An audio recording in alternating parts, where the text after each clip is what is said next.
আমার জীবনে এত বড় ঝড় আসবে আমি ও পর্দার আড়ালের মা বলে রাখবো।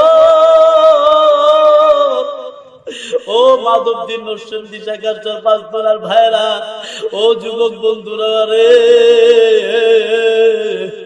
ও আলেম ওলামা ছাত্র ভাইরা, আমি রে ভাই 1 তারিখে মাহফিল করেছি রাজশাহী, 2 তারিখে বগুড়া, 3 তারিখে সিলেট, 4 তারিখে দিনাজপুর বিমানে গেলাম, 5 তারিখে চারপড়ার পৃষ্ঠা বুঝলাইছে নরসিংদী কোরআন শিক্ষা বোর্ডের মাহফিল ছিলাম, 6 তারিখে মাহফিল, 7 তারিখে সিলেট, 8 তারিখে শিলমান্দি একটা আরেকটা কইজালি ছিল ভাইরা, 2টা মাহফিল করে এইখানে মাহফিল।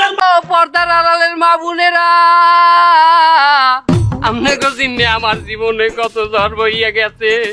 আমি 1 তারিখে মাহফিলে গেলাম রাজশাহী, 2 তারিখে বগুড়া, 3 তারিখে সিলেটে, 4 তারিখে যশোরে মাহফিল করতে যাইয়া লাইট হইয়া গেলে বাড়ি যাইতে যাইতে রাত 3টে বাজে গেছে। বাড়ির দরজায় যে টোক্কা দিমু এই কালে মনে পড়িয়ে গেছে আমার বউ রাইত জন্মদিন হারে ঘুরাইতে নেওয়ার কথা মেলায়, হারে খাওয়ানোর কথা ফুচকা আর সুমনের চিকেন ফেরাই এত হয় নাই।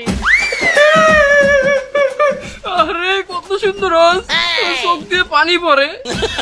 সাহস করিয়া যাই দরজায় টোকা মারলাম, রাসেল ভাই প্যারের মতো ফস করিয়া দরজাটা খুলে গেল। সামনে যাইয়া